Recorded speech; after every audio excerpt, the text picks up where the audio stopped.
Bringing in Christ consciousness. Every year at this time, families have traditionally gathered together to celebrate and worship. Whether it is in observance of Christ's birth or the Festival of Lights, whether it be out of cultural or religious observance, the holiday season has been a long-standing time of community, giving to others, and upliftment. It is a season of hope fulfilled, of joy in sharing, and of togetherness. This holiday season, humanity faces a new set of challenges. Instead of gatherings, we are told to remain separate. We find ourselves distanced from one another due to capricious rules and fear. What is this fear? Fear of ostracism, fear of breaking the mold, fear of infection from a disease that in truth is less dangerous than the flu. We find our faces closed to one another, not out of modesty, but out of subjugation to a set of rules that we're not even certain do exist or should exist. What are these orders and commands that separate us from one another? In recent years, the idea of Christ consciousness has become to embrace many different things, but the unifying aspect is the oneness of all, the lack of separation between each other, between our state of divinity, and between us and our God, source, creator, or higher consciousness. The idea that we are one makes us all powerful.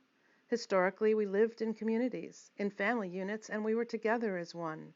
We were stronger because we had the powerful unity of our families and communities behind us. Humans are biologically designed to be with one another. Touch and connection are as critical to human survival as the need for food, water, and shelter. As we look forward into this holiday season, what does this mean to us? Religion throughout time has separated us from one another. Doctrines and dogmas were a failed attempt to convince us that one group was superior to another and that humanity was separate from God. The thread that runs through all cultures and religions ties us together.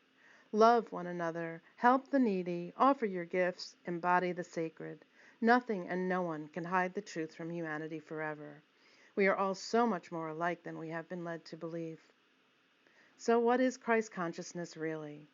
Is it morality? Is it treating one another the way you would treat yourself? It is these things and so much more. It means to embrace the higher nature of things, our higher nature. Those who follow astrology and the planets know that we are entering the age of Aquarius. As Jupiter and Saturn align at 0 degrees in Aquarius, a phenomenon that has not happened in 800 years, a cosmic doorway is opening, if you will. Whether or not you believe in planetary influences, the science remains. The planets in conjunction create a uniquely bright star reminiscent of the Christmas story. Does this have particular significance now as we leave one age, that of darkness, control, and blockages, and enter another one of freedom and expression and godliness or divine connection to one's higher self? You might explain this as moving from 3D to 5D and beyond.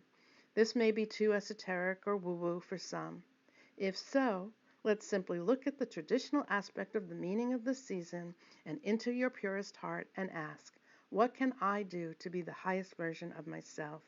What can I do to move this planet and its people forward into the highest states of themselves? Whether or not you believe in the Christmas story or of a godlike, loving teacher who traveled by foot and spoke to the masses from his heart, believe in the message. Love one another as you love yourself. Treat one another as you would have yourself be treated. The rest is meaningless. But how do we love the betrayer? How do we love the one that has attempted to keep us in bondage, killed our young, and to the best of its ability siphoned off our life force? This is a personal choice. Love them or not, we are done with them. Essentially, their heads must come off and their bodies scattered to the winds so they may never hurt humanity again.